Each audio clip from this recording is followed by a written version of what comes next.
Casi falta esto. Quisiera una pregunta. ¿Dolores está en la sala? ¿La señora de Boadella está en la sala? Adiós, la hemos perdido. Hemos perdido a tu mujer. Hemos perdido a tu mujer. Bueno, aquí quedan, como no quiero que se quede nadie de pie, aquí quedan dos butacas para que puedan entrar y luego ahí tenemos otras dos. Y esta vamos a dejarlo a la señora Dolores. O sea que pueden venirse 3 personas, a las altas autoridades que nos acompañan. Bueno, pues voy a presentaros. Yo creo que no necesita presentación. Albert, personaje entrañable, querido, amado, admirado. La verdad es que yo lo conocí hace 15 años más o menos en el Escorial. Dábamos un curso sobre liberalismo. Yo estaba en Expansión en aquel momento, en el periódico. Y aquello queda mal porque los dos somos hombres, pero conocerlo es amarlo, vamos a decirlo así, ¿no? Fue entrañable, de una gran conferencia.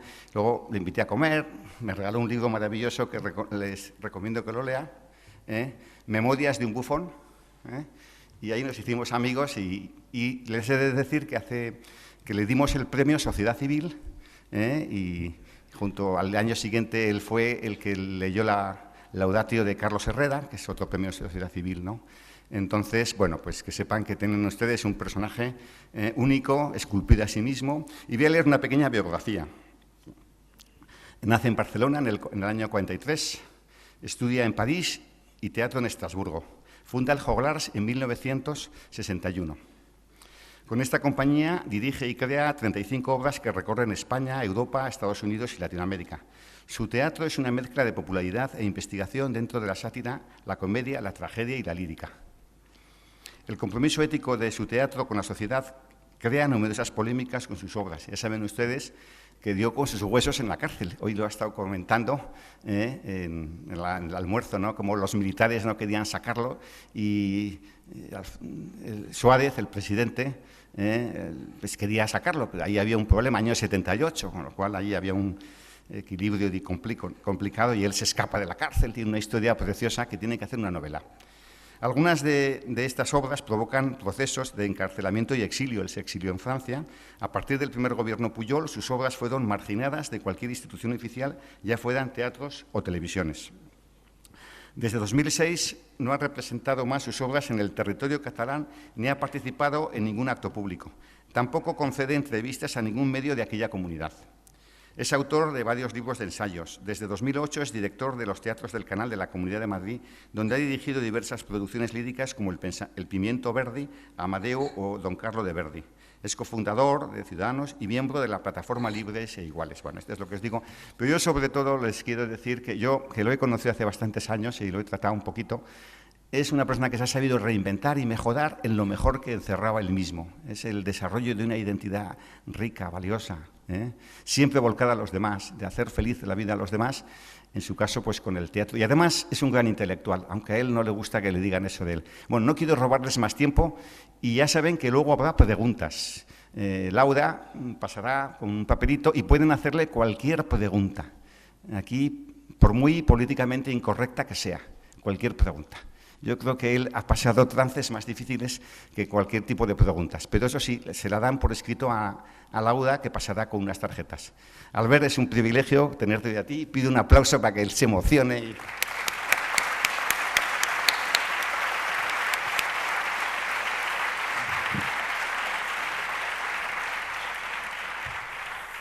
Muchísimas gracias. Julio es muy amable, siempre conmigo. Bueno, yo he venido aquí a hablar de 10 razones por las cuales, ese es el título de la conferencia, por las cuales he traicionado a mi tribu, me he convertido en un traidor, ¿no? Las he colocado aquí, diríamos, porque es un decálogo, son 10 razones, y yo siempre soy partidario de los decálogos porque están dentro de la tradición judeo-cristiana. Y no es igual 10 razones que 5. 5 razones no son lo mismo que 10, es decir, no se encuentran suficientes argumentos en 5 razones, o en 3, o en 20 hay demasiadas. 10 es un número perfecto, En fin, por eso es nuestra tradición. Pero antes de empezar para enumerarles estas razones, Quería hacer un pequeño preámbulo. En primer lugar, tengo que decirles, obviamente, y ustedes lo saben, que yo soy un artista. Por lo menos me dedico al arte, no soy un político, ¿no? ¿Eso qué quiere decir? Bueno, pues que como artista, como alguien que practica un arte como el teatro, pues existen dos caminos en el mundo del arte, ¿no? El que se llama la estética, ¿no? Y la ética. Se puede ser un gran artista siendo simplemente, ocupándose simplemente de la estética. Prueba de ello es pues que hay grandes canallas en la historia que han sido maravillosos artistas, vamos, incluso delincuentes que han sido artistas formidables, ¿no? Pero también es cierto que un artista es alguien que tiene una voz pública, es una personalidad pública muchas veces, y por lo tanto lo que dice, no solamente lo que hace, que esto es lo más importante sin duda alguna, pero lo que dice y cómo actúa en el mundo, digamos, civil, también tiene su importancia. Y a mí, por una serie de razones, diríamos, puramente casi del azar, casuales, pues porque primero solo quería dedicarme a la estética.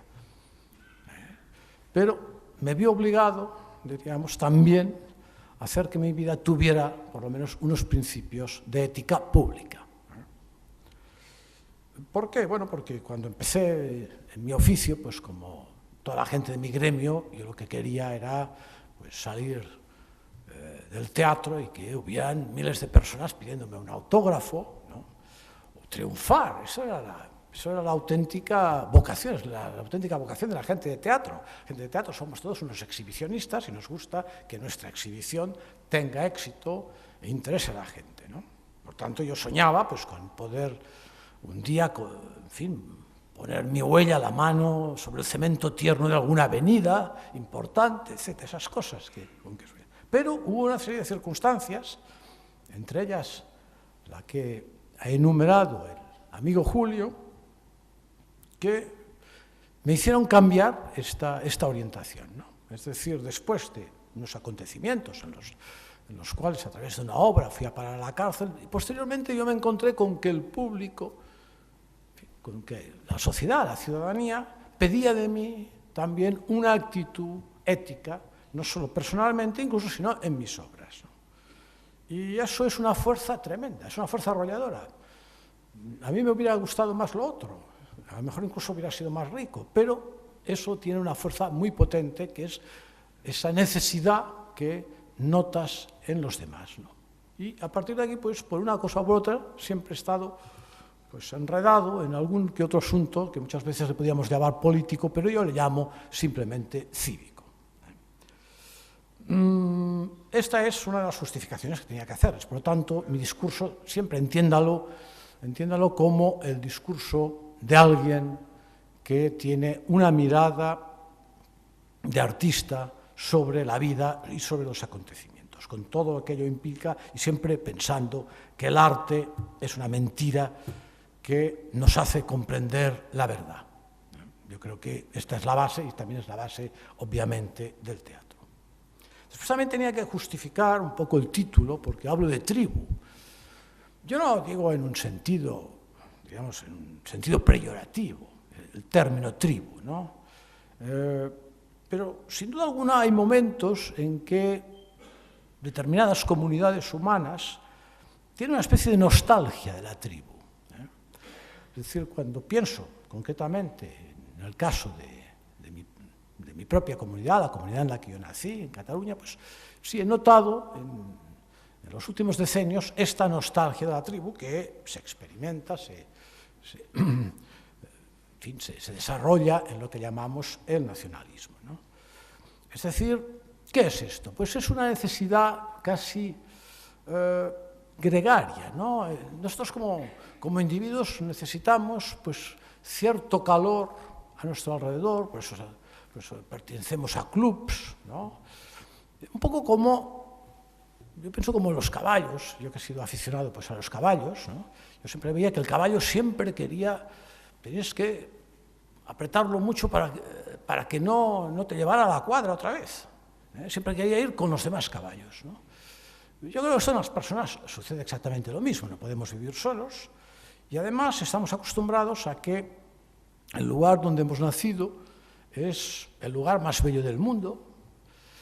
Por lo tanto, hay toda una serie de sentimientos que se desencadenan a través de este lugar y del conjunto de gente que tenemos alrededor de este lugar, en los cuales pues, podemos hablar de una cierta relación como incestuosa, ¿no? En el sentido incestuoso, en el sentido de que nos gusta lo que está más cerca y lo que está fuera es dudoso. Por lo tanto, hay la instigación muchas veces a la xenofobia, a través de este amor, de esta necesidad de querencia sobre el lugar en el que estamos, ¿no? Eso es lo que yo entiendo en cierta medida un poco esta nostalgia de la tribu. Y por eso siempre cuando hablo en esta relación nacionalista sobre Cataluña, hablo de mi tribu. De aquí esta palabra. Pero tampoco lo digo en un sentido peyorativo. No es que vayan en taparrabos bailando por ahí. No se trata de eso, ¿no? No es que sea tampoco diríamos, una incivilización, ¿no? Pero sí que hay una base importante de impulsos primarios. Eso sí. Y no, entendamos que la xenofobia, por ejemplo, es un impulso primario. Yo casi diría que, en principio, de niños, en general, somos xenofóbicos. Cuando nos vamos civilizando, pues entendemos que el mundo es mucho más amplio, y que hay muchas más cosas, y que hay mucha más gente, y gente muy diversa, ¿no? Pero hay determinadas cosas, como les he hablado de esa especie de necesidad gregaria de sentirse con el calor de mucha gente que piensa exactamente como tú, ¿no? Es un poco la necesidad, casi diría, del estadio, ¿no? De poder bramar todos juntos contra alguien, pues eso tiene una fuerza muy importante y muchas veces pues, es aprovechada desde el punto de vista político. Y simplemente la última justificación que yo quería decirles es que el nacionalismo en Cataluña, con todo lo que ha sucedido, no hubiera sucedido sin una estructura seguramente proteccionista socialdemócrata, ¿no? Es decir, sin la posibilidad de subvencionar, digamos, de dar medios bajo los intereses de un gobierno. Hubiera sido difícil que hubiera surgido en una estructura de tipo liberal, ¿no? Donde pues, el Estado o el gobierno no tiene esa posibilidad de esa repartidora general, ¿no? Allí ha sido posible porque había una repartidora general pues, que ha dado medios propagandísticos para ello, ¿no? Y sin más me voy pues al conjunto de esos 10 mandamientos. Están aquí. Y el primero de ellos es no sucumbir a las agradables ficciones. Entendamos que a las personas nos gusta más la ficción que la realidad. Tenemos tendencia a que las cosas de ficción, todo lo que uno se imagina o cree que debería suceder, es mucho mejor que lo que realmente sucede. Lo importante es que la realidad es algo duro de aceptar, ¿no? Es decir, tratar de analizar lo que sucede con realismo, con auténtica profundidad, pues significa enfrentarse muchas veces a cosas que no deseamos. La base del nacionalismo, especialmente el que he conocido yo, es precisamente la ficción. Es decir, hablar de cosas y inducir a cosas que son todas de ficción, empezando por la historia. Es decir, Cataluña se inventa una historia a finales del siglo XIX, cuando en la emergencia de todos los nacionalismos, incluido también el nacionalismo vasco, gallego, etc., todos los nacionalismos europeos emergen todos a finales del siglo XIX.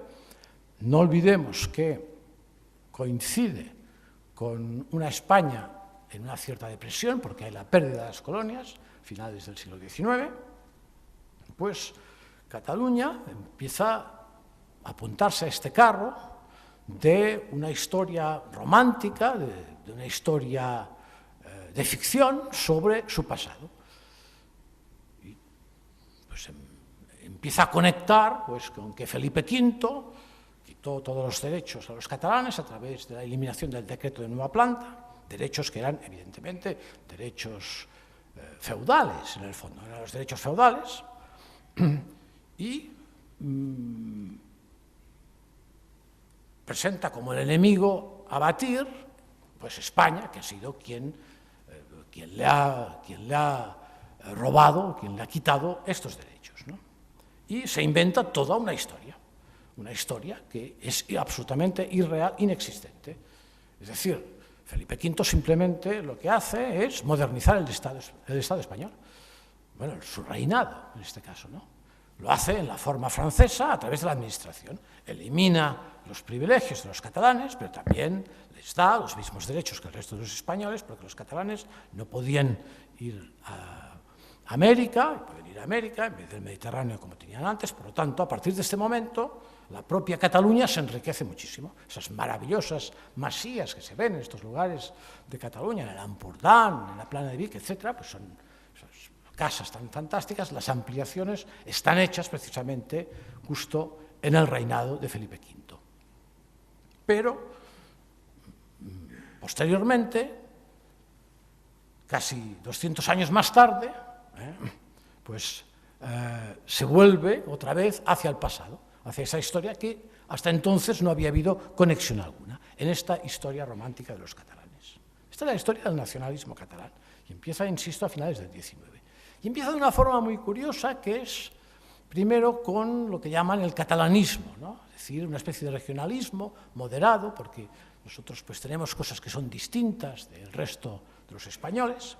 Es evidente que en aquel momento Cataluña es una región más industrializada que el resto de España y, por lo tanto, miran al conjunto de los españoles como, en fin, como no solamente los más pobres, sino más incultos.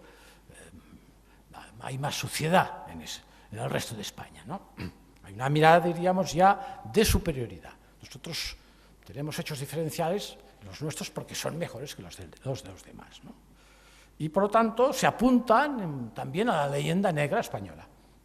Es decir, ellos, en el fondo, promueven también lo que sería la leyenda negra española, de esa España cutre, de esa España intolerante, etcétera, etcétera, ¿no? Todo eso es una invención que se monta, una ficción, y que es agradable esa ficción, sin duda alguna, porque a todos nos gusta tener una historia en la cual no tenemos ninguna responsabilidad, una historia gloriosa, extraordinaria, y cuando nos ha ido mal es porque ese maldito vecino nos ha tenido oprimidos, ¿no? Pues eso entiendo que gusta a todo el mundo, como he dicho antes, la realidad no gusta. Pero, en principio, esto es la esencia del nacionalismo, es decir, tratar de inducir al ciudadano a la ficción, que el ciudadano no piense por sí solo y que no penetre en la realidad de las cosas, incluso en la realidad desagradable, sino siempre bajo la posibilidad de que un día tendremos esta tierra prometida, fantástica, en la que nosotros solos, esos de la calidez de la tribu, los del club, pues seremos los mejores, los más ricos, etcétera, etcétera. Por tanto, ese es el primer, diríamos, casi el primer mandamiento, que es no sucumbir a la ficción y estar atentos a la auténtica realidad. El segundo es controlar las emociones frente a la imposición sentimental de la tribu. La tribu impone siempre un sentimiento, como decía antes, un sentimiento tribal, ¿no? La querencia del terruño. Es evidente que esos sentimientos de pertenencia no tenemos por qué arrancarlos, ¿no? Pero son siempre peligrosos, tienen siempre un enorme riesgo, ¿no? Un enorme riesgo porque penetran muy profundamente en nosotros, ¿no? Por ejemplo, yo os puedo contar que a pesar de las dificultades que he tenido en Cataluña y la forma, incluso, como podría decir, como he sido tratado por lo que es el mundo político nacionalista, cuando hace 3 o 4 años en los teatros del Canal hacía una obra sobre Amadeo Vives, catalán, por cierto, nacido bajo las montañas de Montserrat, y después, posteriormente, autor de las grandes zarzuelas como Doña Francisquita y Bohemios, un catalán que se fue a Madrid a hacer zarzuelas, y por lo tanto podríamos decir que su famoso fandango de Doña Francisquita es la música más española casi que existe, ¿no? Pues cuando estaba montando esta obra, había un momento en el cual el coro, yo le hacía cantar el coro, pues una canción que es precisamente música de Amadeo Vives, que es la Dolça Catalunya, dulce Cataluña, patria de mi corazón, quien de ti se aleja, de añoranza se muere, etc., con una letra del poeta Verdaguer. Y cuando yo escuchaba el coro cantar eso, me venía como, en fin, una cierta emoción, ¿no? Es decir, la querencia, realmente, la querencia del terruño, ¿no?, que aparece. Por lo tanto, esta querencia del terruño es muy fuerte. Puede ser incluso agradable, ¿no? Entiendo que es una cosa agradable encontrarte con tu tierra, con las cosas de tu tierra, pero es una cosa que puede ser muy manipulada. Es decir, estos sentimientos, si nadie los manipula, fantástico. Pero cuando se empiezan a administrar, cuando estos sentimientos forman parte ya de una administración política, cuando entran ya en determinados estatutos, en determinadas leyes, entonces las cosas se complican. Porque en el fondo estas emociones, entiendo que son emociones, están ya reguladas. Y por lo tanto reguladas incluso en el nivel de intensidad, de si las tienes más o menos, si eres más o menos leal o fiel a estas emociones. Y aquí empieza, diríamos, en cierta medida, el control de los sentimientos por parte de la política. Y por lo tanto, el nacionalismo utiliza este procedimiento como una de sus bases más esenciales, ¿no? Es decir, política de los sentimientos en vez de política de la razón.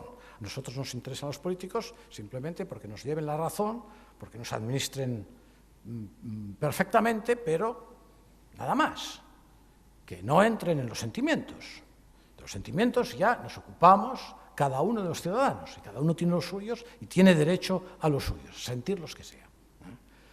El nacionalismo juega con esa historia, y lo juega pues a partir, obviamente, no solamente de su forma de administrar, sino incluso impulsa estos sentimientos. Los impulsa a través de la educación, a través de los medios y a través de determinadas leyes. Nos encontramos, pues, por ejemplo, en Cataluña, con que hay leyes que multan a quien pone una rotulación de una tienda en español. Pues, por lo tanto, diríamos, ya empieza la coacción a la libertad personal. Pero eso siempre es a partir de esos sentimientos, es jugar con estos sentimientos. Siempre es a partir de eso que les decía cuando escuchaba la música, por cierto, muy bella, de Amadeo Vives, de la Dolça Catalunya, ¿no? Escuchaba esto y sentía como una palpitación, a pesar, en fin, de las malas vibraciones, llamémoslo así, que existen y que existían en aquel momento con Cataluña. Es decir, del poco feeling entre lo que representaba el nacionalismo y yo mismo, ¿no? Tanto, mucho cuidado con la manipulación de estos sentimientos y, por tanto, sepan, en este caso, mi consejo sería, controlen bien este sentimiento de pertenencia que tenemos todos, no solamente los españoles, sino todo el mundo en su conjunto. La tercera norma es pensar que somos los más tontos de Europa. Bueno, yo creo que eso está bien, ¿no? Porque, claro, ¿qué acostumbra a suceder? Y es que tenemos eso que se llaman, pues, rasgos diferenciales, ¿no? Los catalanes dicen, nosotros tenemos rasgos que incluso están recogidos en la Constitución, ¿no? Hay unas regiones en España, hay unos territorios que tienen rasgos diferenciales y otros no los tienen. O sea, nosotros son neutros, ¿eh? Yo creo que eso es representa un auténtico agravio hacia el conjunto de los ciudadanos. Es decir, es que nosotros tenemos hechos diferenciales. Bueno, y los vecinos de al lado, y los aragoneses, los valencianos, y los andaluces, en fin, todo el mundo tiene sus hechos diferenciales, ¿no? Pero hay unos que tienen más que otros, ¿no? Muy bien. Y a más, los que tenemos nosotros son mejores que los del vecino, ¿eh? Tienen más intensidad, ¿no? Es decir, que nosotros somos, en el fondo, pues, más inteligentes, más listos, ¿no? Por eso a mí me parece muy importante pensar que a lo mejor somos los más tontos de Europa, diríamos, ¿no? Yo pienso que, hombre, si todos pensáramos que existiría un nacionalismo que dijera nosotros somos los más tontos de Europa, es un nacionalismo para apuntarse, porque eso sí que está bien, es para decir, bueno, es que estamos dispuestos a aprender, tenemos una actitud de modestia, tenemos una actitud, en fin, humilde ante las virtudes de los demás, ¿no? Pero siempre, entiendan que siempre es al revés, ¿no? Claro, si uno analiza estos rasgos diferenciales, yo supongo que, pues, en fin, en Navarra tendrán los suyos, y en el País Vasco y en Castilla, en todas partes, podemos pensar que hay rasgos diferenciales, lo cual me parece ya cierta absurdidad en el momento actual, porque la globalización es muy fuerte, ¿no? Y es muy difícil reconocer, se puede reconocer solamente por la lengua, pero no, reconocer un ciudadano de París con uno de Palencia, con uno de Barcelona o con uno de Madrid, ya es muy difícil reconocerlo, ¿no? Físicamente ni qué decirlo, ¿no? Pero desde el punto de vista como persona. Pero bueno, en el caso de la tierra en la que nací, pues, ¿cuáles son sus rasgos? Porque vamos a ver cuáles son sus rasgos, ¿no? Tan especiales, ¿no? Si empezamos, pues dicen, no, es que nosotros tenemos la sardana, ¿no? La sardana, bueno, muy bien, viene de los griegos. Por eso estamos otra vez en la ficción, en la invención. No viene de los griegos, para nada, ¿eh? Viene de finales del siglo XIX, principios incluso del XX, de un señor que se llamaba Pepe Ventura, que era andaluz, que estaba emigrado en Figueras y que se inventó un oboe largo, que se llama la tenora, muy largo, muy potente, un instrumento de doble caña, que soplando allí muy fuerte, pues tiene una potencia muy grande, y a partir de aquí se hizo la copla, que se llama, es decir, la pequeña orquestina que toca las sardanas, y este hombre pues inventó unos ritmos y se entendió pues que se podían bailar en círculo, incluso se aprendió a contarla, ¿no? Es decir, que se cuenta, la sardana mientras se baila se cuenta, esto es toda una metáfora para los catalanes, muy importante, contar mientras se baila, ¿no? Porque hay que coincidir en determinados pasos, ¿no? Bueno, pero aquí tenemos, diríamos, una de las primeras invenciones. Bueno, que, en fin, ustedes tendrán sus bailes, no digamos los andaluces, ¿no? En fin, todo el mundo tiene sus bailes, pues estos son unos hechos diferenciales. Después están aquellas torres humanas, ¿no? Las torres aquellas, los castellers, en fin, que normalmente el niño que está arriba, antes siempre ponían lo que llamábamos allí un charnego, alguien, porque los del lugar no lo querían hacer, entonces cogían el emigrante, le pagaban un dinerito y el chaval se subía allí temblando allí arriba, ¿no? Porque no deja de tener su riesgo. Y ahora pues suben, parece ser los magrebís, los niños magrebís, pues les pagan y suben arriba a coronar la torre, ¿no? Bueno, eso es otra cosa. Después ustedes también habrán comprobado que tenemos el pan con tumacat, ¿no? El pan con tomate, ¿no? También es uno de nuestros rasgos diferenciales. Tenemos una escultura escatológica muy graciosa que se llama el caganer, que se pone normalmente en los belenes, ¿no? Y la figura esta con una barretina y un señor allí haciendo sus necesidades. Bueno, también es un rasgo diferencial nuestro, ¿no? Esa obsesión por los níscalos, ¿sí? También se puede entender que forma parte de nuestros rasgos diferenciales. Yo creo que es el instinto, es el impulso de ir a sisar en el huerto del vecino. En el fondo es a tomar algo que no está en tu terreno, ¿no? Después está lo del l'hereu. L'hereu es el primogénito que heredaba, en principio, el conjunto de la propiedad. Es decir, que la propiedad no se repartía, y allí siempre ponen como ejemplo Galicia, que Galicia, pues como no hacía esto, pues repartían todos, y entonces, claro, no podían vivir con una sola vaca o con nada, con media hectárea de terreno, como iban a vivir. Por eso es tan pobre Galicia y te han tenido que emigrar. En cambio, nosotros con el hereu, por eso somos tan ricos y tan formales, ¿no? De hecho, pensándolo bien, pocas cosas más. Bueno, y con todo ese bagaje, con todo ese bagaje tan especial, ¿no? Resulta que es suficiente como para establecer que nos tenemos que separar, porque los demás son muy diferentes de nosotros, y por lo tanto, nosotros que tenemos este bagaje, que evidentemente es superior en todos los sentidos, porque además todo esto está hecho con más inteligencia, pues obviamente nos coloca en una situación de superioridad, ¿no? Y después está, obviamente, el más importante de todos, y aquí es la otra norma, que es rechazar la lengua como efectivo militar. Es decir, el catalán, ustedes pueden decir, pero el catalán es un rasgo diferencial. Bueno, rasgo diferencial exactamente no lo sería, porque algo hay que hablar. Yo creo que sería un rasgo diferencial si en vez de hablar silbáramos.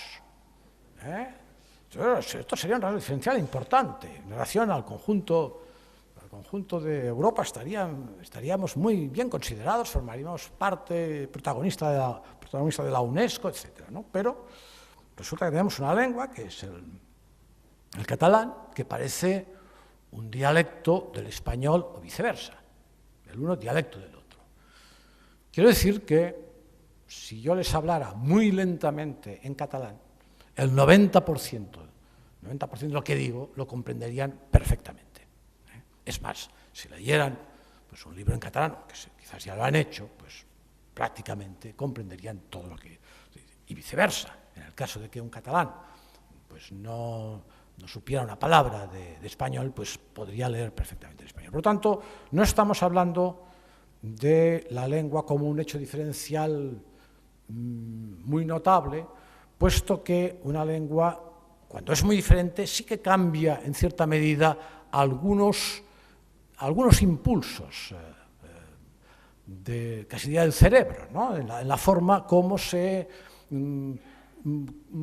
uno se comporta en determinadas cosas, ¿no? Sobre todo, no únicamente en la forma de hablar, sino en determinadas primacías. Entendemos que el chino, por ejemplo, nosotros habláramos chino, pues nuestra lengua nos condicionaría, desde el punto de vista de ritmo, de tiempo, de reacciones, etcétera, ¿no?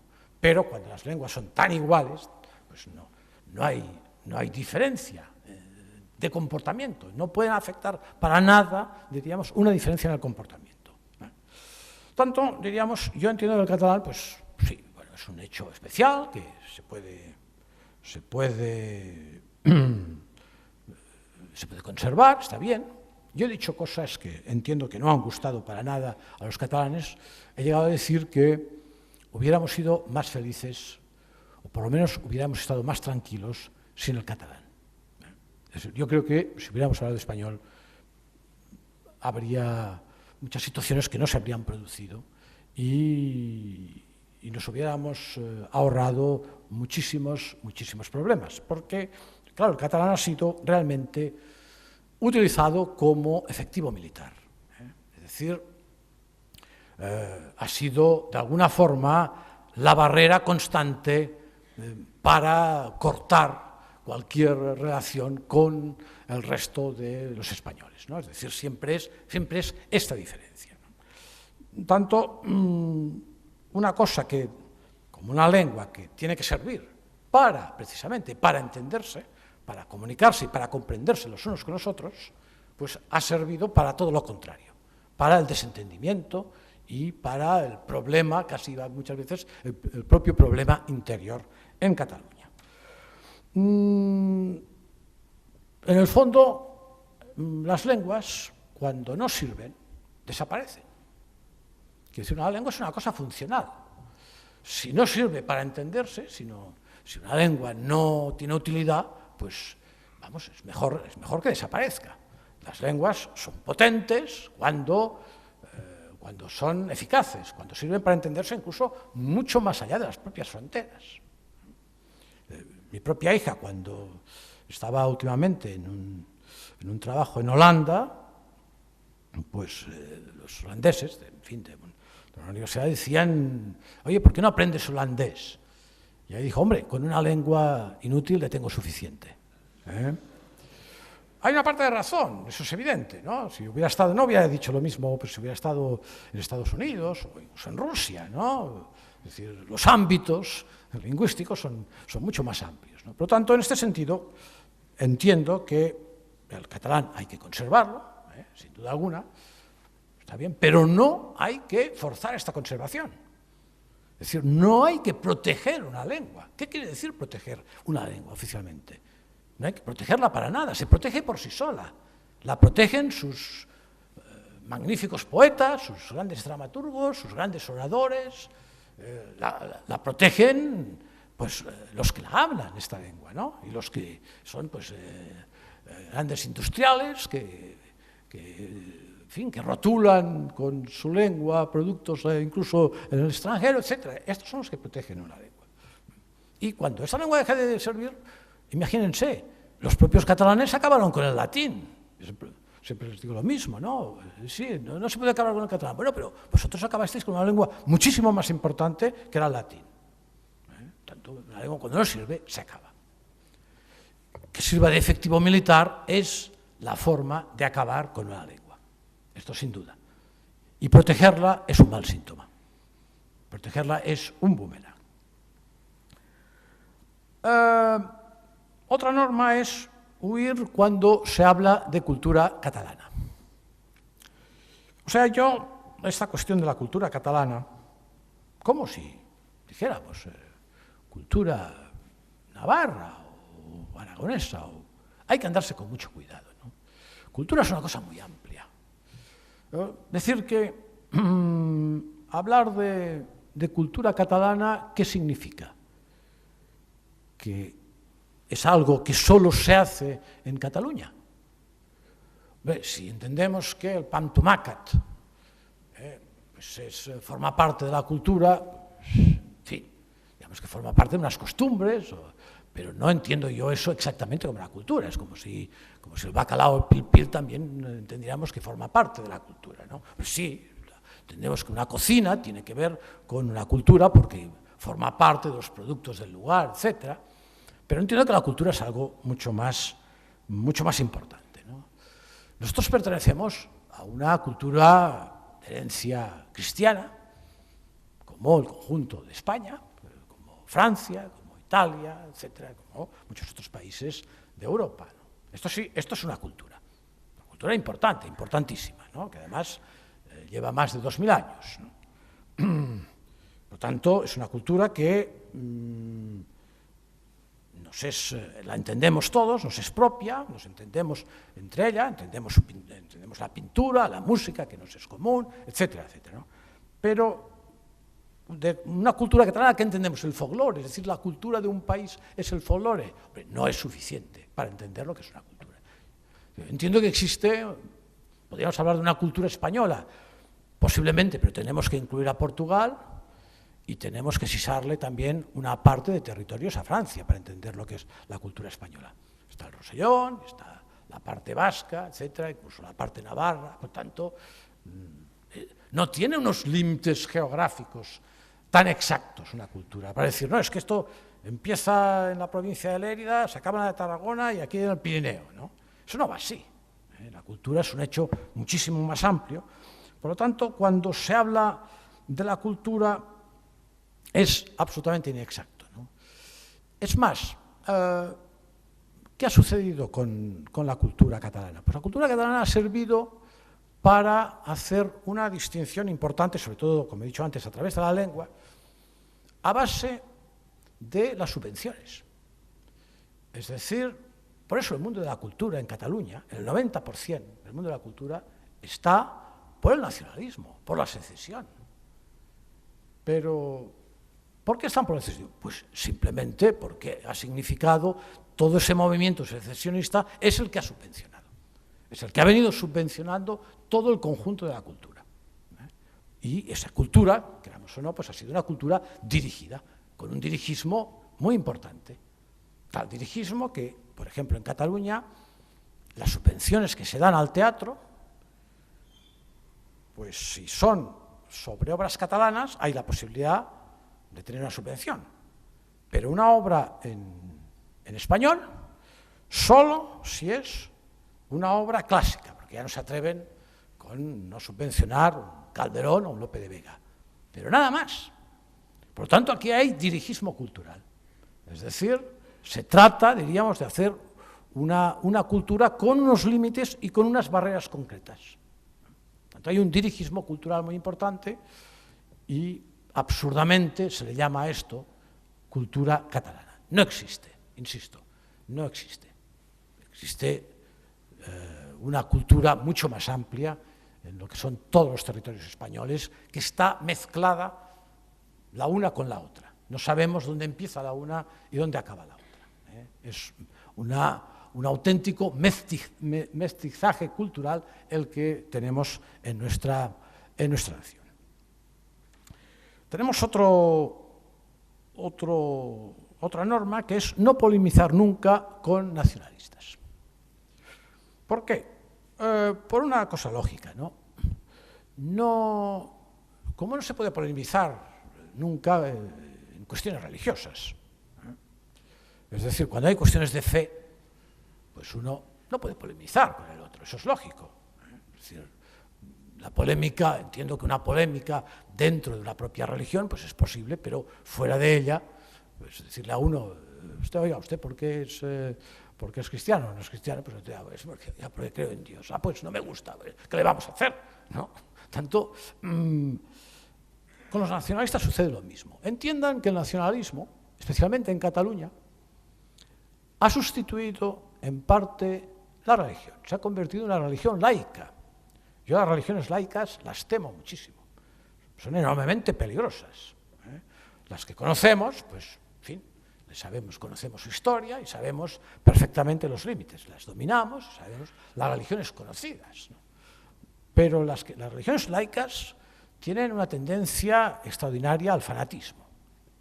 Tanto, en Cataluña, curiosamente, ha existido un fenómeno que es que ha bajado de forma realmente muy importante el nivel de asistencia a los actos religiosos y ha subido el nivel de asistencia a las manifestaciones con antorchas y banderas. Es decir, que en el fondo el nacionalismo actúa de la misma forma que una religión, porque hay que tener fe. No hay que pensar, hay que tener fe.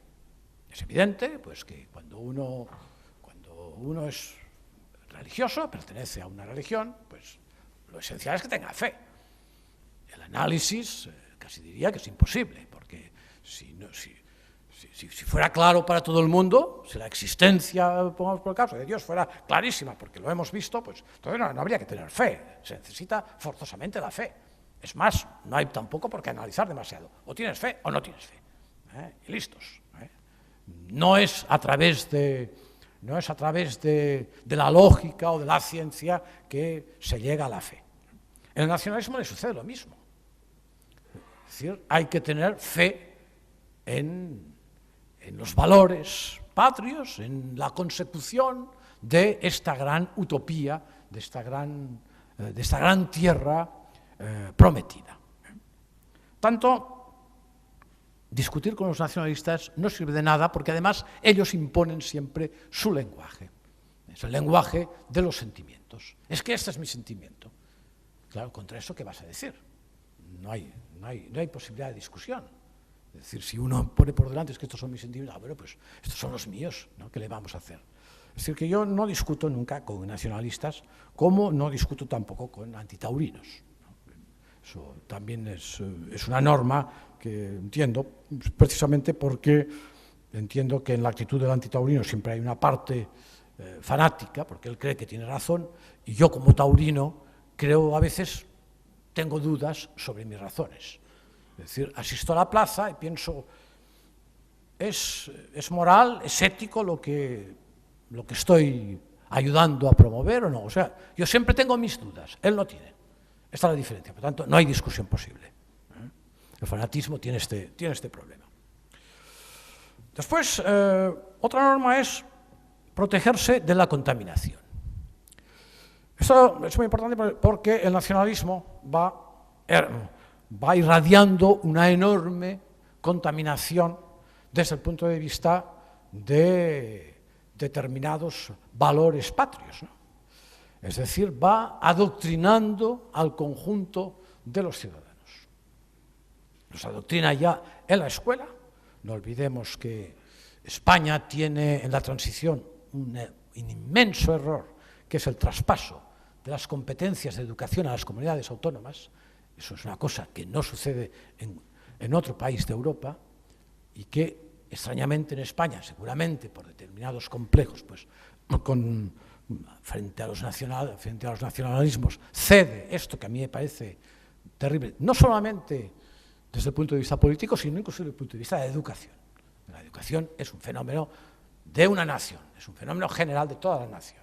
Después, que particularmente pues en cada región estudien los ríos o las montañas, es otra cosa distinta. Pero lo que no puede ser es que dominen ellos la educación. Naturalmente, cuando traspasaron las competencias de educación a Cataluña, pues, ¿qué se hizo? Pues adoctrinar a los niños, así de sencillo. Algo muy fácil, además, porque nadie los controlaba. Yo muchas veces he pensado, hombre, hubiera sido mejor ya que les hubieran traspasado directamente los tanques, la educación a los tanques, porque ya era poner al enemigo en casa. Y a partir de aquí, no solo eso, sino que piensen que todo el conjunto del gobierno nacionalista interviene en los medios, invierte cantidades astronómicas en los medios, comprando los medios, pero comprándolos en el sentido de que medios que se dejan comprar, y poniendo además sus propios medios. No olvidemos en Cataluña lo que es la televisión autonómica, que son varios canales y sus radios, ¿no? Y a partir de aquí viene la contaminación, el adoctrinamiento.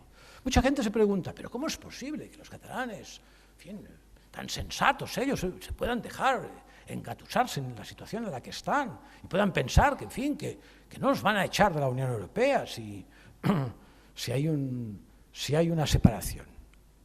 Yo les digo, piensen ustedes lo que son 30 años de machacar constantemente al conjunto de los ciudadanos con que España nos roba, con que España siempre es objeto de la broma maligna, que todo lo español siempre es algo alejarse, algo cutre. Incluso los toros, ¿no? Los toros, eso es porque ellos son unos brutos, ¿no? Son los salvajes. Nosotros eliminamos los toros, ¿no? A pesar de que blindan los correbous, que es mucho menos culto que los toros, sin duda alguna, ¿no? Con lo que demuestran la trampa absoluta, Es decir, cómo la cuestión de protección animalística era mentira, era una historia directamente política, porque los toros significaban un signo de lo que ellos entienden la España que no quieren, ¿no? Por lo tanto, esta contaminación, que piensen que es incluso hasta en el servicio meteorológico, hasta el servicio meteorológico está contaminado, porque uno sabe lo que sucederá en Lérida, en Tarragona, en Gerona, en Barcelona, pero más allá, bueno, ellos como son también de tipo imperialistas, alargan hacia Valencia, cogen las islas y después le sisan un trozo a Francia, diríamos el Rosellón, ¿no? Pero el tiempo de Zaragoza no lo sabemos. Hasta esto está contaminado, hasta el servicio meteorológico. Es decir, que cualquier cosa, cualquier producto, incluso productos, ¿no? Están contaminados, digamos, por esa intromisión del nacionalismo dentro de la ciudadanía. Y claro, 2 generaciones de catalanes han sido educados bajo estos principios. Es lógico, entiendan ustedes, pues que obviamente, si ustedes tienen amigos allí que, en fin, que consideran sensatos, inteligentes, y se queden sorprendidos porque cuando se toca este tema saltan irracionalmente, ¿no? Y no pueden comprender cómo alguien tan sensato puede dejarse engatusar de esta forma. Pero es realmente esta inmensa contaminación, ¿no?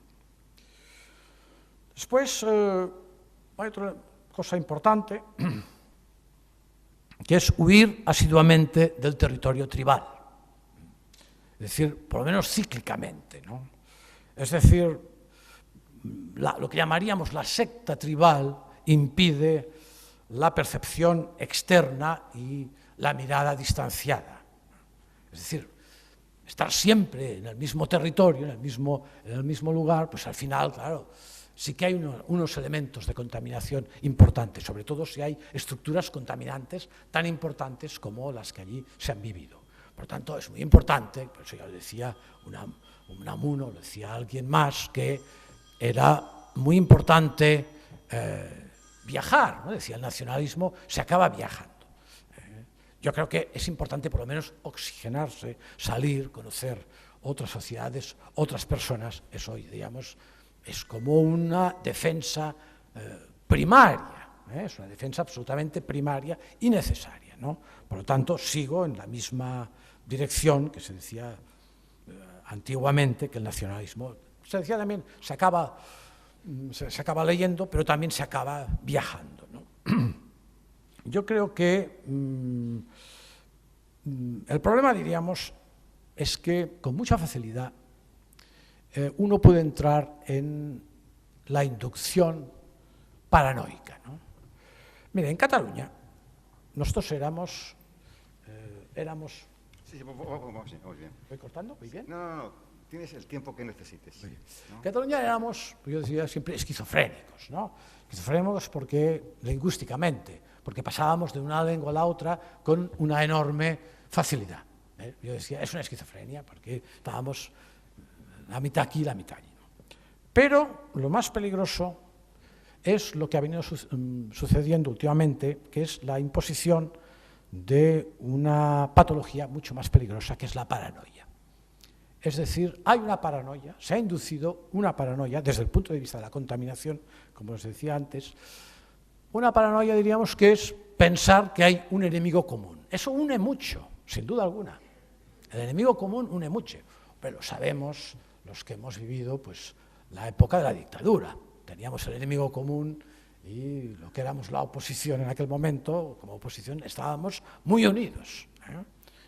En general, vamos, aparte de las diferencias de los partidos, pero había una unión de un pueblo pues, que estaba contra la dictadura, que era antifranquista, ¿no?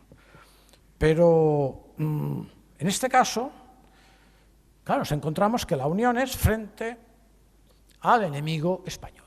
Es la inducción constante a que el enemigo nos roba, nos da lo que nosotros merecemos, nos coarta nuestra libertad, se ríe de nosotros, no respeta nuestras tradiciones, no respeta nuestros rasgos, no respeta nuestra lengua, etc.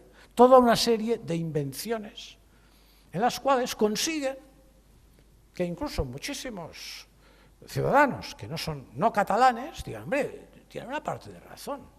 Quizá habría que modificar la Constitución para facilitarles las cosas, ¿no? Porque en el fondo, diríamos, Cataluña se presenta como víctima y pues hay muchos ciudadanos españoles que se creen que ha sido víctima de alguna cosa. Por ejemplo, víctima del franquismo, ¿no? Bueno, pero víctima del franquismo, en todo caso, lo fueron el conjunto de los ciudadanos españoles. Y si hubo algunos que lo fueron más que otros, pues teníamos que pensar a lo mejor en Almería, en Extremadura, en Castilla, etc. No sería exactamente el caso de Cataluña, en la cual la gente emigraba precisamente porque había más riqueza. Por lo tanto, víctima, no nos pasaba nada por ser catalanes. Por tanto, este sentimiento de victimismo lo han sabido inducir y vender extraordinariamente al conjunto de España. Y han conseguido muchos aliados. Mucha gente que dice, bueno, sí, hay que hacer un referéndum. O sea, hay que hacer un referéndum sobre una parcela, unas hectáreas de nuestro terreno, diríamos, y hay unos que dicen, esto es mío, y un terreno del cual todos somos socios, tenemos una sociedad limitada, pues hay unos que dicen, nos quedamos con ese trozo del terreno, y nosotros no podemos decidir nada, porque ellos hacen un referéndum. Pero ¿habráse visto agresión más importante a la propiedad privada que esta? A mí me parece esto, vamos, o sea, que se haga un referéndum en España sobre quién quiere estar en ella o no quiere estar en ella, bueno, en fin, me parecería una absurdidad, porque me parece que está muy claro, pero en fin, se podría hacer en todo caso, ¿no?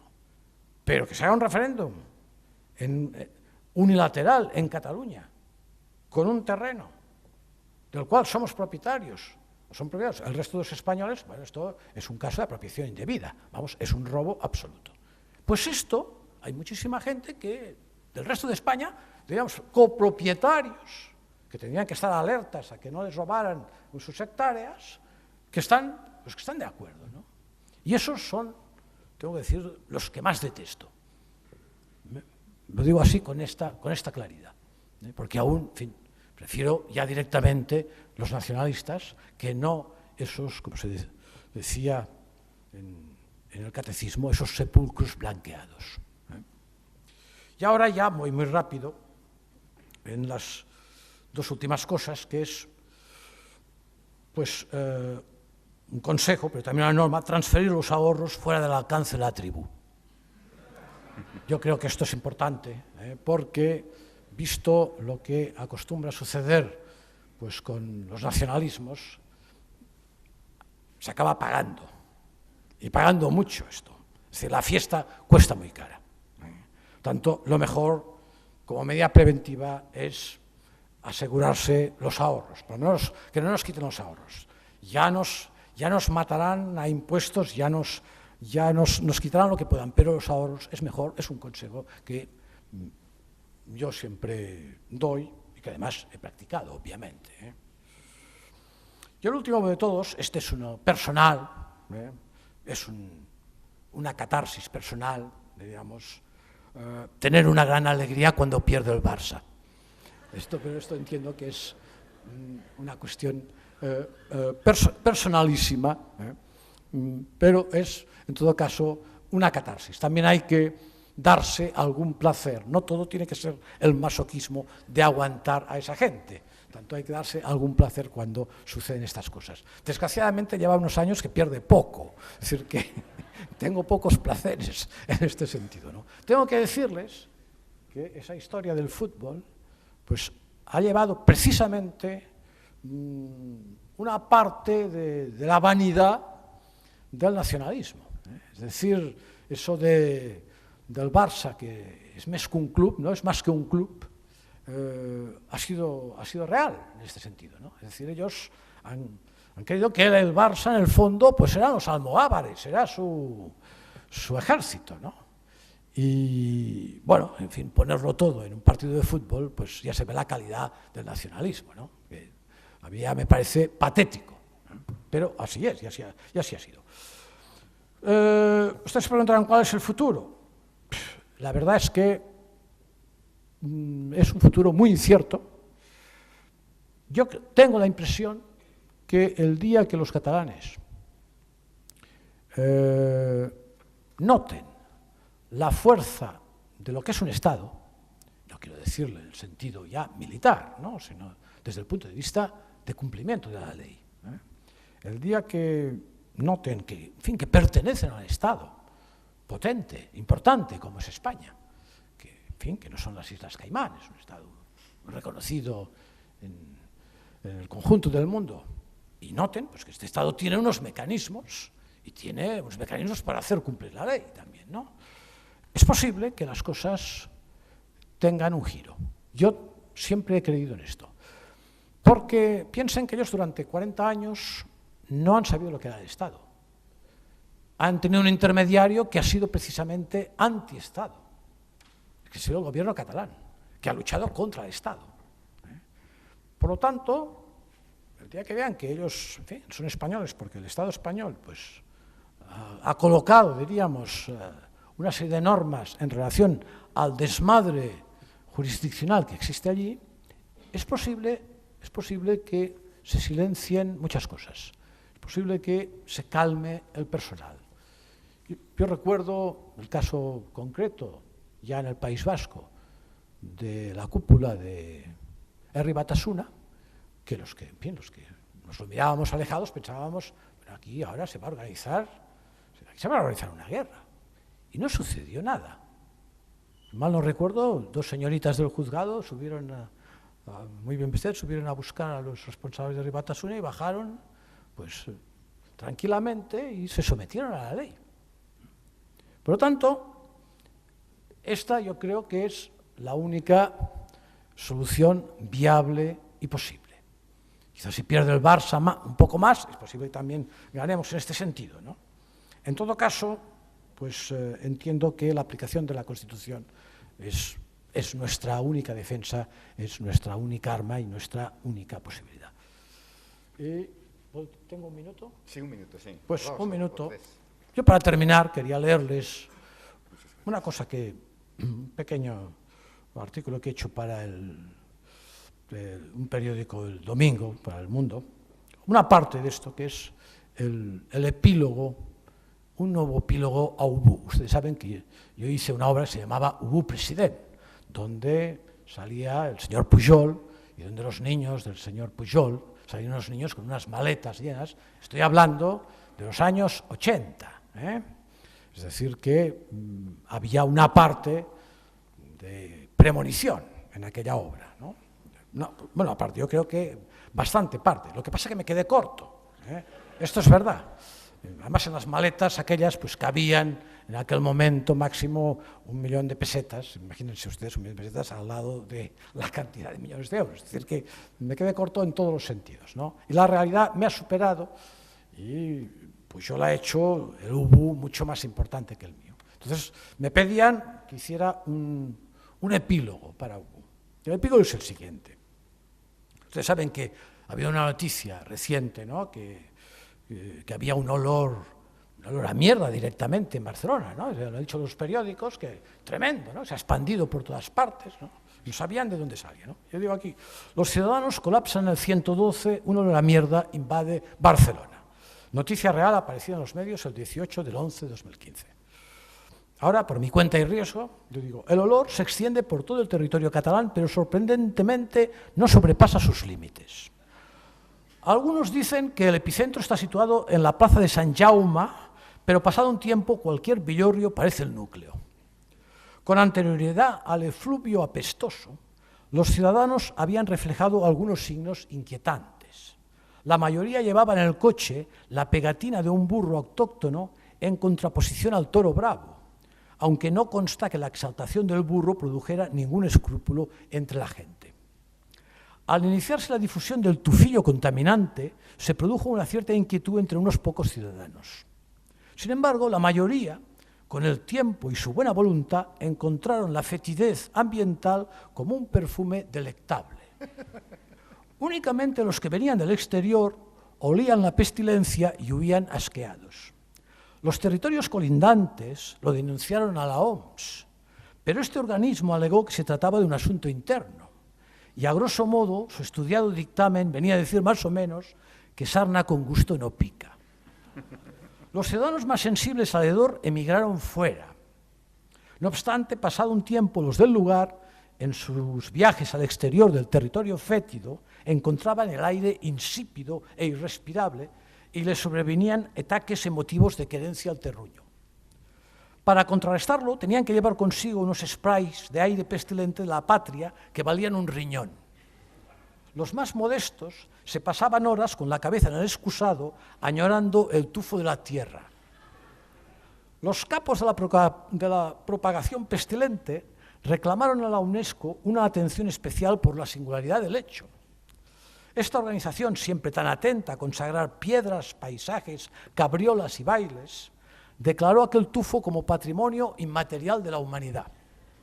A los del lugar les entró tal euforia que organizaron manifestaciones multitudinarias con cantos, antorchas y banderas al por mayor, así como filas kilométricas exaltando el olor a mierda. Por fin tenían un hecho diferencial de ámbito plurinacional. zona mundial putrefacta.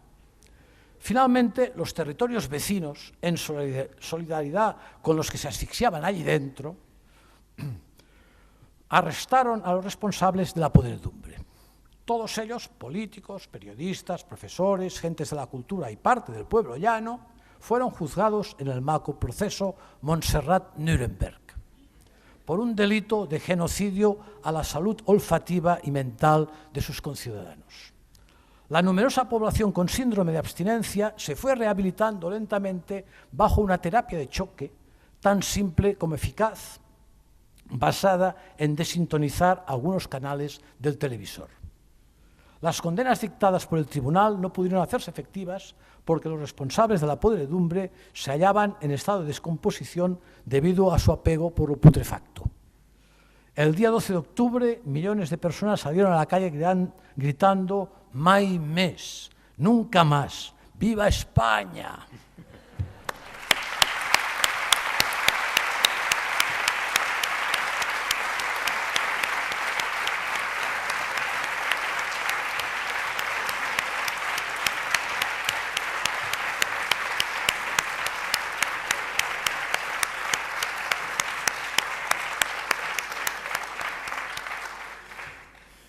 Bueno, muchas gracias, Albert. La verdad es que has dicho grandes ideas y además con humor, ¿no? Lo cual hace que hayan sido más agradable oírlas, ¿no? O sea, pero debajo de ese humor, vamos, me ha encantado porque has dicho grandes verdades, grandes pensamientos, ¿eh?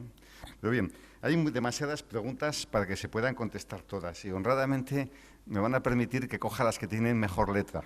Porque es que hay algunas que no hay manera de interpretar lo que dicen y siento que no pueda hacerlo con todas, pero si alguno se queda con la necesidad, después de la conferencia puede acercarse para que acabemos en un tiempo razonable, ¿no? Voy a empezar por alguna un poquito seria. Ahora hay disensiones entre los propios partidos nacionalistas que pretenden formar gobierno en Cataluña. ¿Les pasará factura? Bueno, las peleas, en fin, las batallas políticas entre partidos y entre el propio partido, sobre todo entre un partido, siempre pasa factura. Es decir, cuando un partido tiene disensiones internas que se hacen públicas y esas disensiones duran tiempo y son disensiones muchas veces de pura ambición de poder, pues eso generalmente la gente lo castiga. Otra cosa es que sean disensiones más ideológicas, ¿no? Que la gente puede entender que dentro de un partido pues hay una cierta variedad, pero como siempre acostumbran a ser cuestiones de poder, pues eso pasa factura. Ahora, eso pasa factura, diríamos, en una sociedad pues sana, normal, sin delirios como el que se vive en Cataluña, ¿no? En Cataluña es difícil que pase demasiada factura, pasará una parte de factura, pero es difícil. Es difícil porque, como he dicho antes, el adoctrinamiento, la patología paranoica es muy fuerte, porque si ahora no tienen dinero para pagar las farmacias, es culpa de Madrid, no culpa de ellos que se han gastado, culpa de Madrid. Es decir, tanto es muy difícil que la objetividad, que la mirada, como decía en el inicio de esta charla, la mirada real, buscar la realidad, no la ficción, sino la realidad, la mirada real prevalezca y se den cuenta, en fin, de lo que han apoyado, de lo que han votado. Por tanto, eso será una factura leve. Sí. El nacionalismo usa el sentimiento para lavar el cerebro hasta el punto que hace que los ciudadanos cierren los ojos a los casos de corrupción tan sangrantes como el de los Pujol. ¿Cómo se explica un adoctrinamiento tan eficaz? Bueno, en primer lugar, no olvidemos que los corruptos son los que organizan el adoctrinamiento. Vale, de acuerdo, muy bueno. Claro, esto es un elemento rapidísimo, perfecto. A tener en cuenta. Tanto, yo creo que todo tiene que ver, ¿no? Es decir, el nacionalismo ya facilita, en cierta medida, es una gran facilidad para la corrupción, ¿no? Porque en fin, las cosas pues se hacen todos por Cataluña, todos por el bien de la patria, ¿no? Y eso acostumbra a ser muy peligroso, ¿no? Sí. Pero, a pesar de ello, tengo que decir que sí que ha sido un adoctrinamiento muy astuto, muy eficaz, hecho en dos frentes distintos. El interior, diríamos, y el exterior, entendiendo el exterior como la parte del territorio español que no es catalán.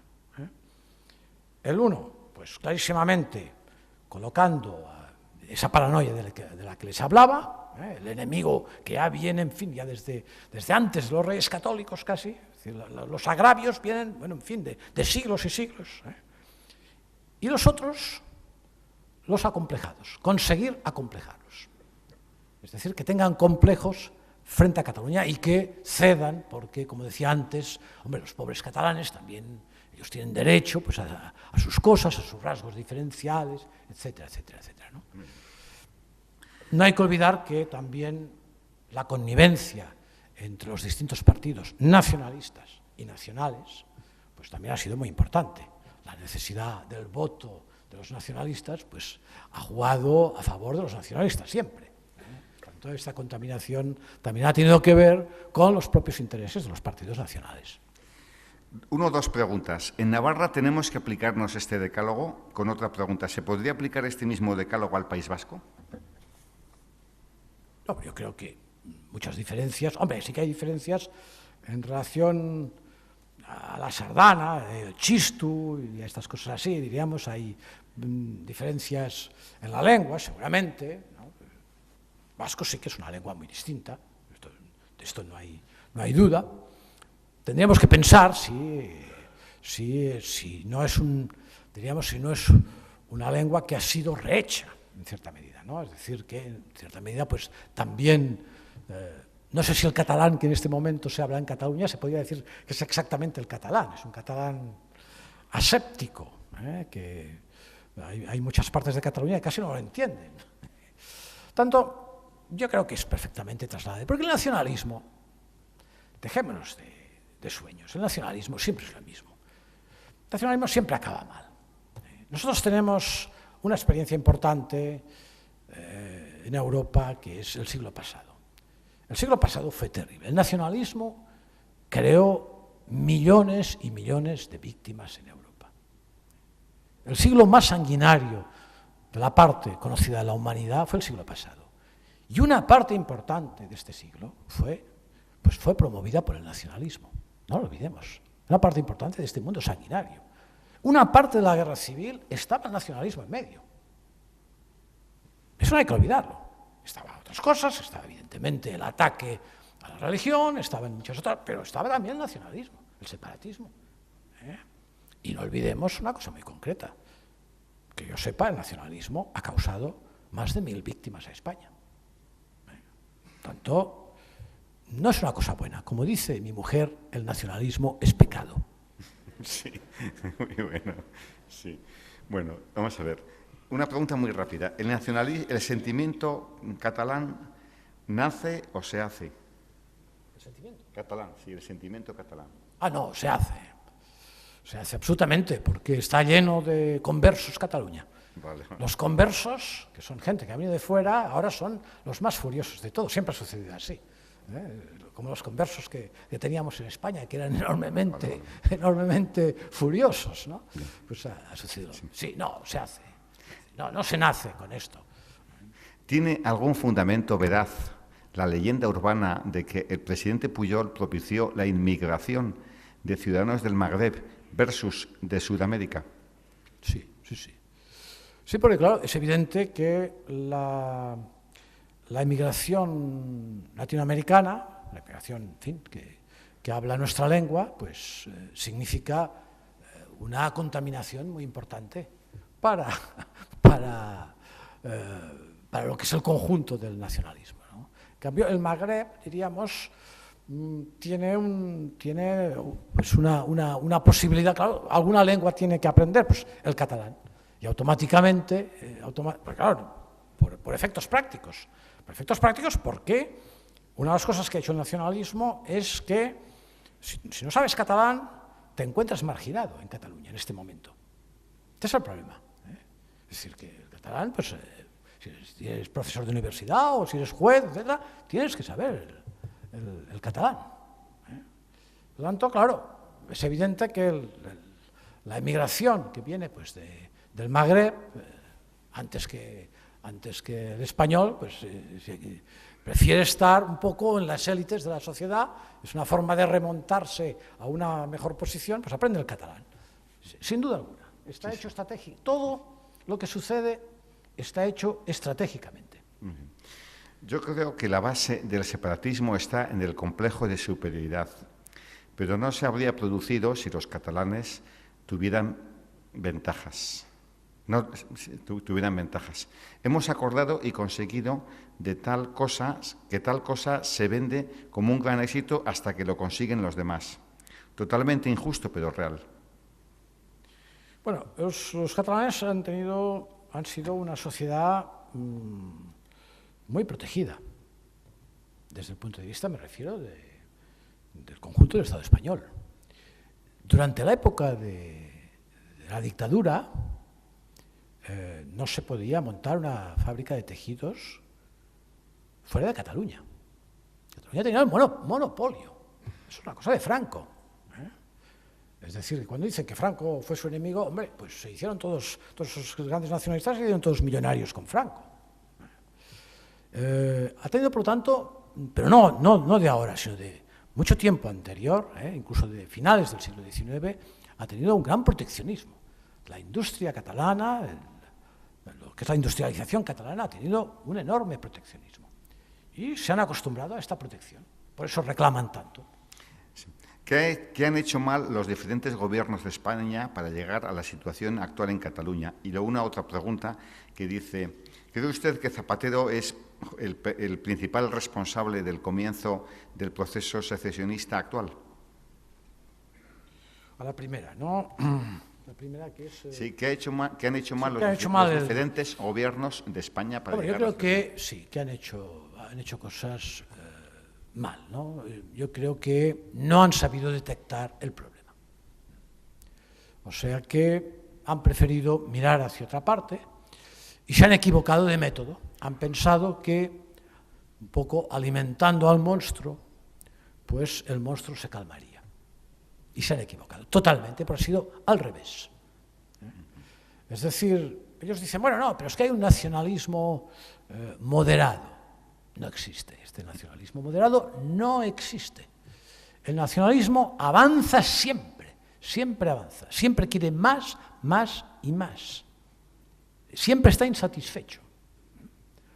Por tanto, claro, haber alimentado en la forma que lo han hecho, constantemente, haber promovido incluso leyes que les han facilitado, que han dejado pasar la ley de política lingüística, que es la que permite multar a alguien que rotula un establecimiento en español. Esta ley ha pasado tranquilamente y curiosamente pasó por el gobierno Aznar. Es decir, Aznar no reclamó, no hizo un recurso al Tribunal Constitucional contra esta ley, que es una ley realmente que les ha permitido hacer la mitad de las cosas que están haciendo. Y eso pues ocurría mientras existía un gobierno, en principio, pues de un presidente que era partidario, en fin, de una España unida y que lo decía públicamente. Y yo se lo he dicho personalmente a Aznar, quiero decir que eso nunca me he callado de esta cuestión. Zapatero. Si Zapatero es el principal responsable. Hombre, Zapatero, diríamos, les da la gran esperanza, ¿no? Es la gran esperanza de los catalanes, porque les dice que lo que salga del Parlamento catalán, pues será aceptado por el resto de los españoles, ¿no? Fantástico, es decir, que el Parlamento español ya puede cerrar sus puertas y no cuenta para nada, ¿no? A mí me parece, evidentemente, una frivolidad, de un nivel de irresponsabilidad política máxima.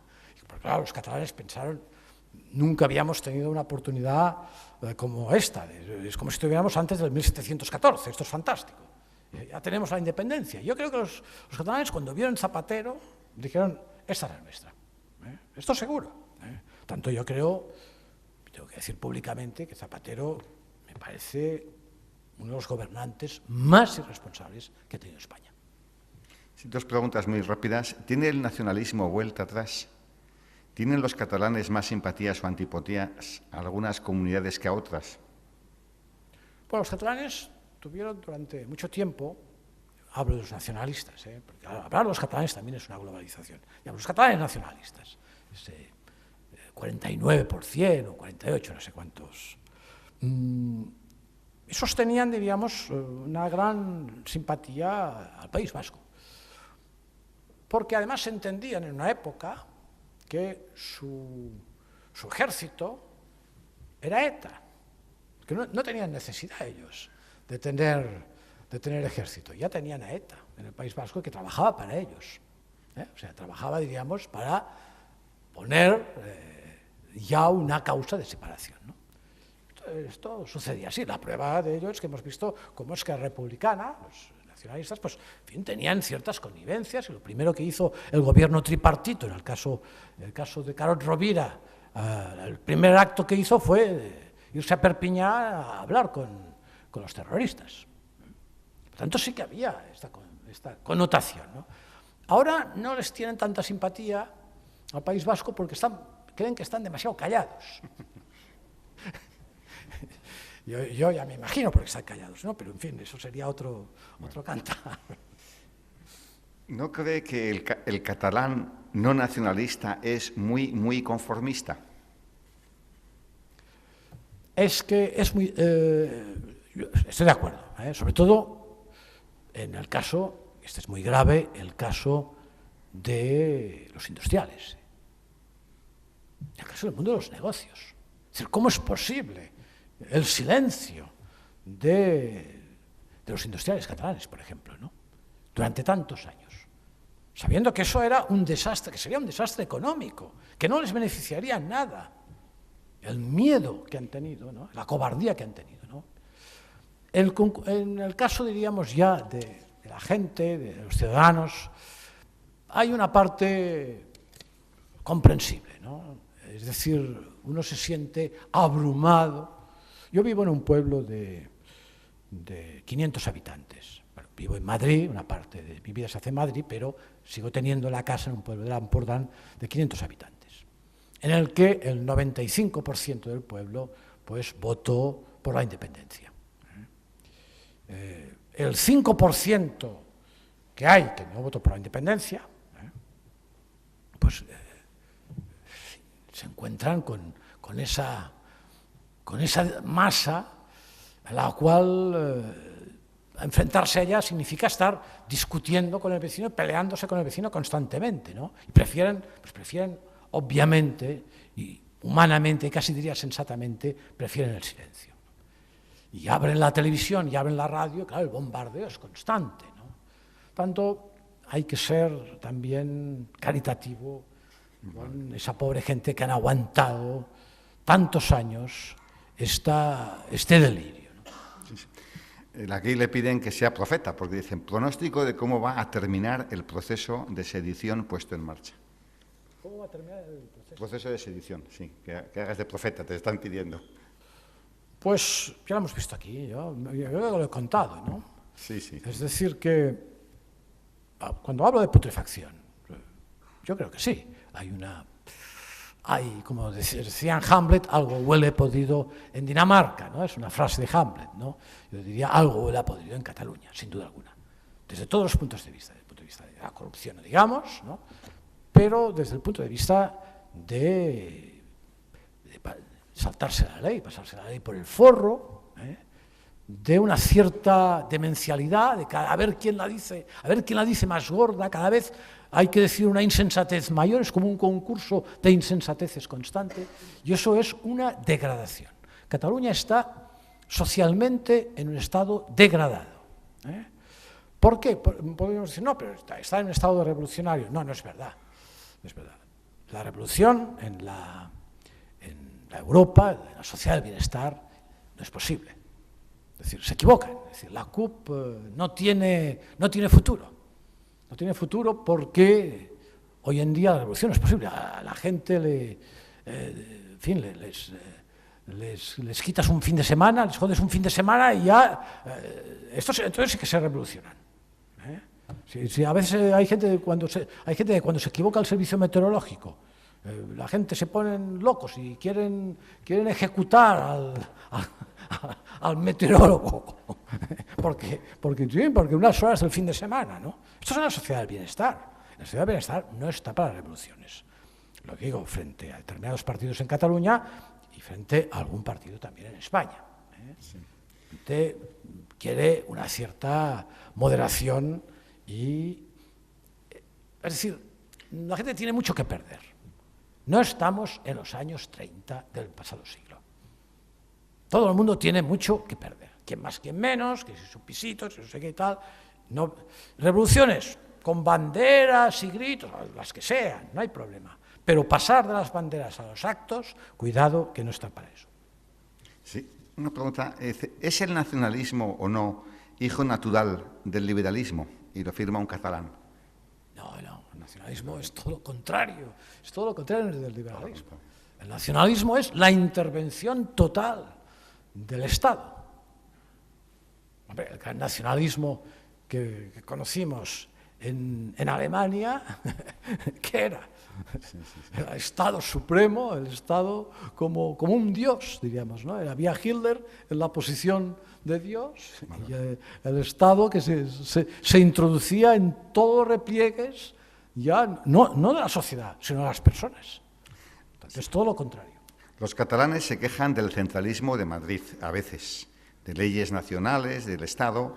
¿Cree usted que si consiguiera la independencia, si Cataluña consiguiera la independencia, el centralismo sería mayor, el de Barcelona, y al fin y al cabo sería mucho más dictadura de lo que ellos ahora acusan a España?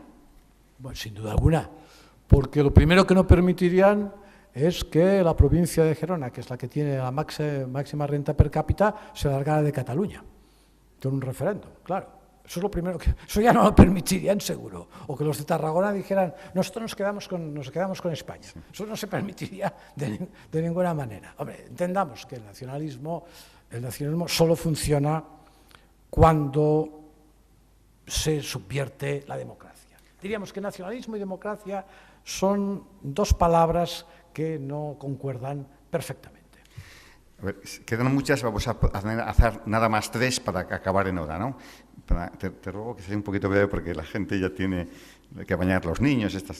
¿Qué actitud nos aconseja tomar en Navarra y cómo arreglárselas en Aragón ante el Frente Nacionalista Catalán, que nos quiere imponer su cultura catalana? Bueno, los aragoneses yo creo que no tienen ningún problema, no creo que... Porque son los únicos que se han mantenido siempre... En Cataluña los aragoneses prácticamente son los únicos que no hablan catalán. Por tanto, diríamos, ellos saben que aquello es el reino de Aragón. Y pocas historias, que no era el reino de Cataluña, era el reino de Aragón. Los aragoneses lo tienen muy claro. En el caso de Navarra, supongo que es lo mismo. Simplemente para darles un consejo, cuidado con los sentimientos de querencia del territorio. Cuidado, porque esto es el primer paso, y pues es otro y otro. Y la historia, ¿no? La historia de hace 100 años y 200 años.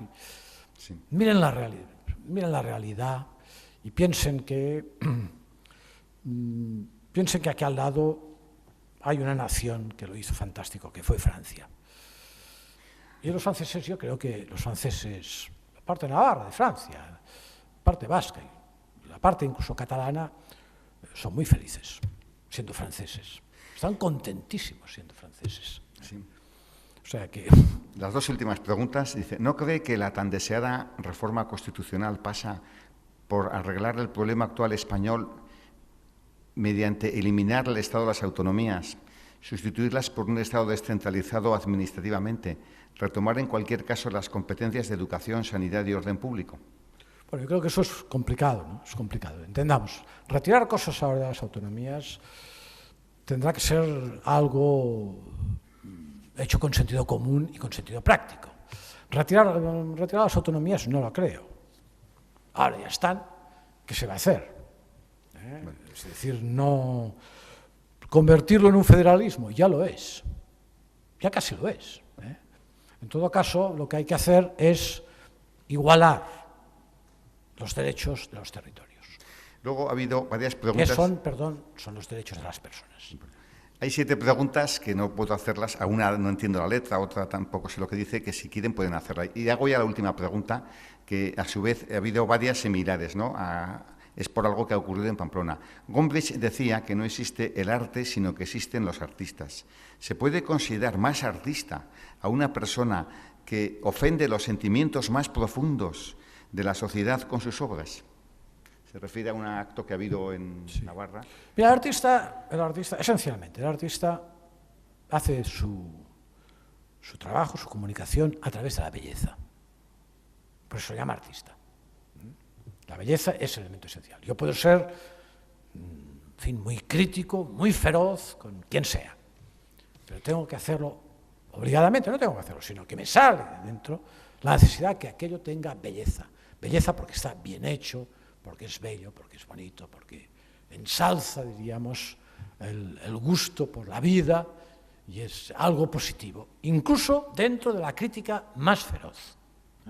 Nadie podrá negar que Mioubou, a pesar de ser muy duro y muy cruel con el señor Pujol, era bello, visualmente bello, y las cosas que se decían eran divertidas y hacían reír a la gente, de buena manera la gente salía satisfecha. Todo arte que no es así, si estamos hablando concretamente de esa instalación que se ha hecho, yo de entrada, como a mí las instalaciones ya las detesto, porque creo que no tiene nada que ver con la pintura ni nada que ver con el arte, pero bueno, yo creo que eso se ve clarísimamente, ¿no? Que es la búsqueda estrictamente de la notoriedad a través de una determinada provocación, ¿no? Por tanto, sí que tengo que decir una cosa, ¿no? Nosotros, los artistas, estamos para herir sensibilidades, ¿no? Es evidente que podemos hacer cosas críticas que el público se sienta en un momento dado tocado, ¿no? Pero hay que hacerlo con gracia y con belleza. Esta es la diferencia. Incluso el espectador puede no estar de acuerdo con aquello que le han dicho, pero tiene que reconocer el arte que existe aquí, ¿no? Por tanto, eso yo entiendo que... Ahora, lo que entiendo es que este señor que ha hecho esto es un gran creyente. Porque, claro, eso es porque se cree. Es porque se cree. Si no, no se haría. En el fondo, él mismo, diríamos, traiciona su juego. Pero si uno es ateo, indiferente, pues jamás se le ocurre una idea de este tipo. Así, eso solo se le puede ocurrir a alguien que cree. Alguien que cree, que tiene fe. Bueno, pues muchísimas gracias, Albert. Yo creo que ha sido una gran conferencia.